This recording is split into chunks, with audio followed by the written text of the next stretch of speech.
Investigators are working to determine what likely started the fire that destroyed a vacant house overnight. The fire on North 17th Street was just around the corner from the Sienna Francis house, which is a homeless shelter. Crews had smoke and flames on approach, with fire extending to the roof and attic.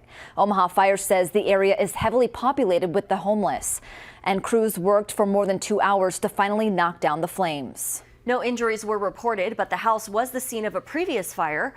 We'll hear from a neighbor on their concerns in our next newscast, live at 5.